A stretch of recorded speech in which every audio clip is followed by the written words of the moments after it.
Hello, my friends, and welcome to another Sunday live with me. It's Q&A time every Sunday at 7 p.m. While we're waiting for people to hop on, I just wanted to let you all know that we had an amazing webinar or workshop. Should I call them webinars or workshops? They're basically the same thing over in the membership. If you're not in there, you can join for only $27 over at essentialoilvet.com/members.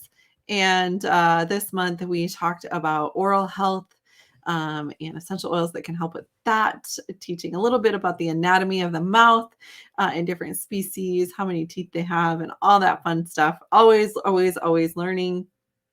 I love teaching.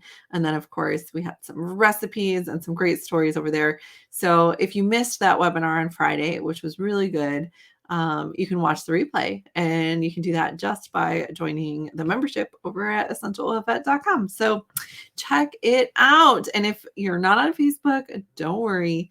We have a membership portal that has all the information. You can still ask questions and everything and get on the live Q&As every Sunday with me in person. And really, there's not that many people that come live. So you can always get your questions answered over there in the membership. And I just love those guys so much. So yes, definitely check that out. It's not just when you need it, it's just when you want to learn. But if you're hopping on live, let me know where you're from, what essential oil you're using today. I am using all of the Motivate because I did not sleep good last night. My own pony was feeling pretty sick, and so he's doing a lot better this morning, thanks to my hard work and stress. I don't think my stress helped at all, to be honest. But when it's your own animal, it's always harder. But definitely stressful. So I'm happy for my Motivate since I didn't get much sleep last night. It definitely wasn't very restful. So you can see like the bags under my eyes. Looking pretty rough, but I know you guys don't care what I look like. So let me know if you have any questions for me. Those of you that are on live, if you have questions about oils and or animals and or using essential oils with animals, I'm here to answer your questions. Oh my goodness. Jan, I thank you for sharing your wisdom. You're so sweet. Jan is in my animal aromatherapy specialist class as well as the membership. Oh yeah, and we do have an animal aromatherapy class coming up. If you want to learn how to become an animal aromatherapist from me, it's actual certification really for pet professionals or people wanting to become an animal aromatherapist as an offering to your clientele. And so you don't actually have to be a pet professional, but I do work with a lot of those guys and offering that service in addition to their other things that they're doing. You do get certification if you're a veterinarian or a registered technician. It is RACE approved for 24 CE credits as well. So we have a new one coming up in July. It is open, and registration is open for that one and the October one. Be sure to register. Please, please, please register early so you can get all the early bird bonuses and all of that fun stuff. So all right. Oh, Katie says here from Kentucky. So thankful for your dedication to helping animals in natural ways. It's really wonderful. I actually got a text from a client here that I did acupuncture and used some oils on her horse. And she was just like, if it was 1600, you'd be, people would be on a witch hunt for you because I really helped her horse feel better. So I thought it was really funny. So I'm like, oh goodness. Thank goodness I was not born in the 1600s. Oh goodness. Okay. Oh, vetiver, aroma, touch, and balance, and frankincense for Jade. I love it. All right, here's a good question. Okay. From Fargo, from Prentice in Fargo, any oils to help a cat with diarrhea? I've been giving him pumpkin as well. So oils to help with stools, normal stools, help promote normal stools. I really like our digestive blend for that. And we have two versions. We have one for cat, one for one that's already diluted. We have two that are actually already diluted digestive blends, one for kids, and then one's a touch roller. And then you can get the full strength oil and dilute it yourself for kitties. But the two diluted ones you can use with cats and just rub it on their belly if he's like, no, I don't really like my belly rubbed, because cats can be kind of particular about that. I don't know if you knew that or not. But what you can do is rub a little bit on your fingers like this. Here, I'll show you. Rub a little bit on your finger like this. And so you guys can see it's kind of oily. Rub your finger and thumb together like that, and then rub that on the ear tips. Most cats don't mind having their ear tips rubbed, and that can actually help them as well. So really, and it's totally safe if they lick themselves through normal grooming procedures.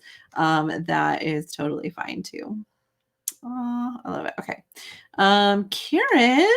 Karen, what oils for cuts on paws? So I really like our skin rejuvenating spray for that. And there's a little recipe that I will give you guys the link to. So it's over at essentialoilvet.com/recipes. The skin rejuvenating spray. It's a combination of frankincense, helichrysum, lavender, and myrrh. And you can add in some copaiba in there as well if you'd like, as well as some aloe vera. And that recipe is totally safe for cats to use on a cut paw. That's a really good option. We also have a healing salve recipe that's in my book. If you don't have that, that is still available. Where is my book? Do I have one around here to show you guys? I do. It's called the Essential Oils for Pets Guidebook right here. That's what it looks like. Can you see that? There we go. And you can order the Kindle version on Amazon, or if you want the hard copy like this, you can go to Aromatools or Got Oil Supplies or Your Oil Tools, any of those vendors. I believe Oil Life has it as well. I sure hope they do. I love Oil Life. And then and there is a really good recipe in here as well for you can either use the paw wax if you have a dog, or the all natural healing salve, which is a really good one as well. So check that out. And we also have it in the membership group if you're in the membership group, Karen. Okay, so let me see if there's more questions. Okay. Okay,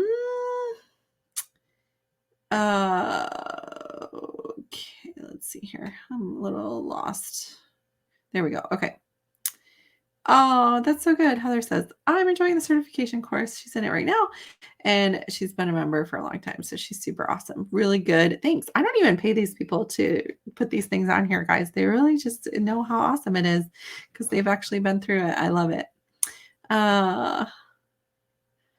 Oh, okay. This is a really good one. So Suzette has a 12-pound tripod rescue. Tripod meaning a 3-legged dog, probably. What oils can help him for aches as a tripod? He regularly goes to the chiropractor for adjustments. So chiropractic work or acupuncture is really, really good for these guys because they do get a little lopsided in the spine from only having 3 legs. So I would really like our massage blend. Our massage blend, along with copaiba and frankincense, are a beautiful combination to massage into the sore back or the single leg, the single leg that's carrying a little extra weight. And that's a really good option. And you can also do copaiba and frankincense internally if it's one of the brands that has the supplement facts on the label. So make sure you look for that supplement facts label. If it has that, then you can give it internally as well. So it should be labeled for internal use. Nicole Evans is asking about cat allergies. So there's a couple of questions.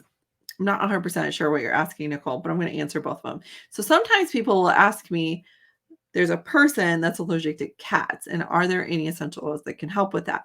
And the answer to that is that, or are there any essential oils they can put on the cat to make the person not allergic? And the answer is no. That is not how allergies work.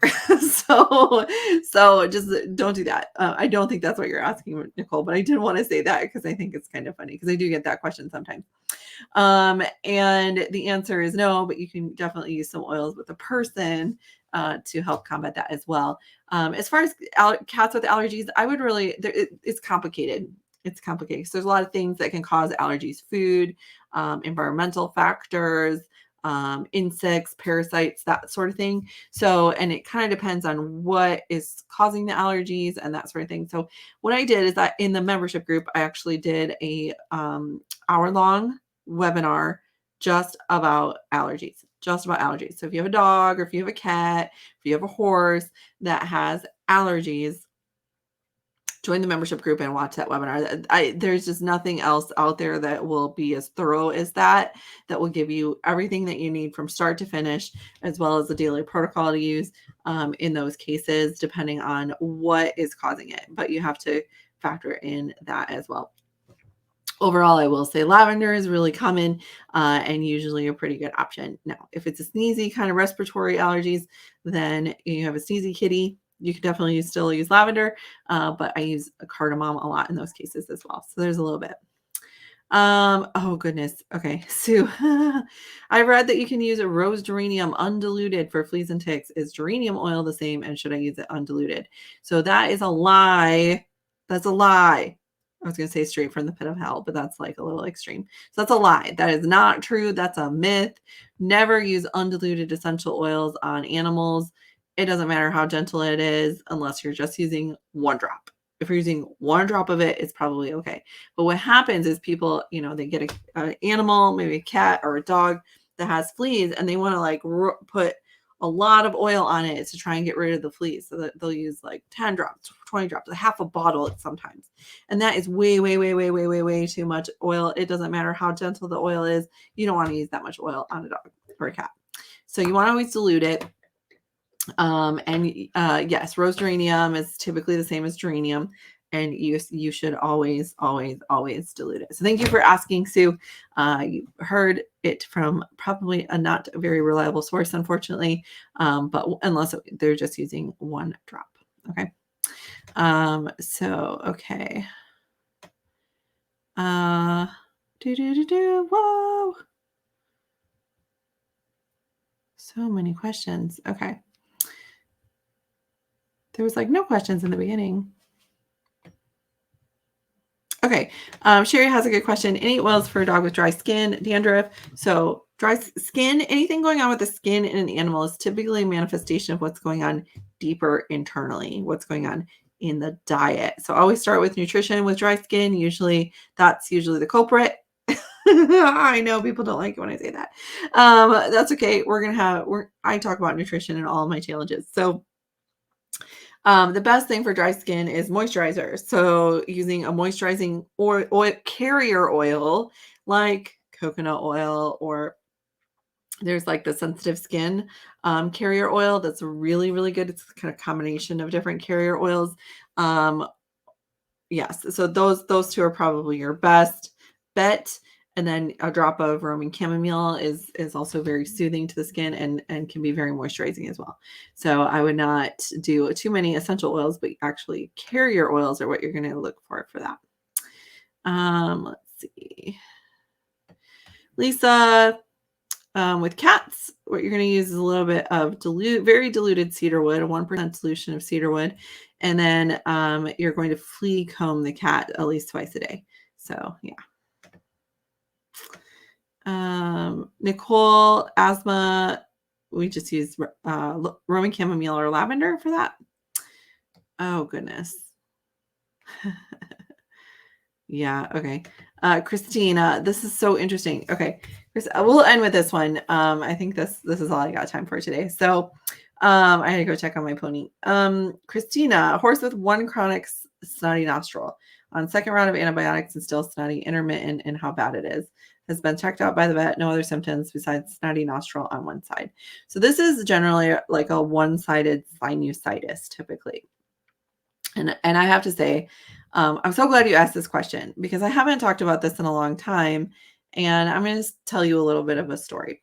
So I have when I first started with essential oils, I started using them on myself and my own animals and my husband. I wasn't really planning on like becoming the essential oil vet or anything like that.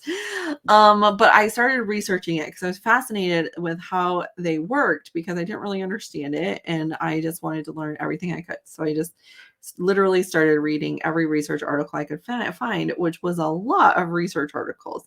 I didn't realize how much research there had actually been done on essential oils. I thought it was largely anecdotal, most of what I was hearing. And a lot of it was, but then when I started digging into the research, I was surprised. So I learned that there were these properties in essential oils that were maybe antibacterial in nature, or essential oils had constituents in it that were antimicrobial in nature. And so and there's pretty sound research behind it. So I had a horse that just like the horse you're talking about, Christina.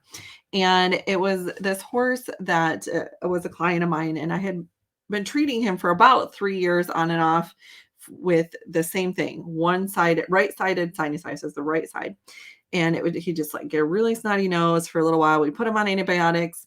One round wouldn't work. We put him on a second round, 3 rounds of antibiotics, finally got it. And then 3-4 months later, it would come back. Same side, same right-sided sinusitis. And we'd do antibiotics again, and it would clear up, but he'd have to be on like 3 weeks of antibiotics.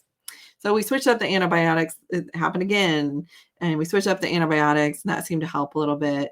But we just every 3 to 4 months, he'd get it back. And it was finally getting to the point where we're going to have to flush it, or we're going to have to like scope it or something like that. And she didn't really want to do that. And so this was about 6 months after I had started using essential oils. And then she was like, so I went, he had another snotty nose. She's like, is there anything we can do, Dr. Roark, besides using antibiotics again? I just hate having him on all these antibiotics. And I said,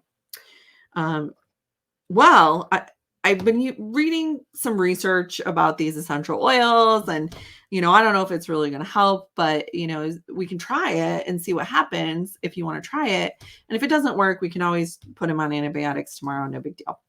So she was like, yes, that sounds amazing. And so I did a session with him, and it was a layering technique. And so there are several different layering techniques out there.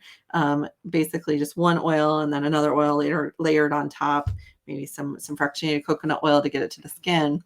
And I did it was the first session I'd ever done on a client's horse, right? So it took me a while. It took me about 30 to 45 minutes to get through it.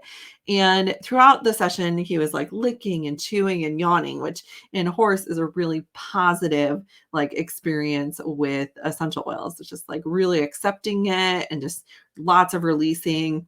And every once in a while, he kind of like shake his head a little bit, which I didn't really think much of it because he was really enjoying the session. We do another oil, so on and so forth.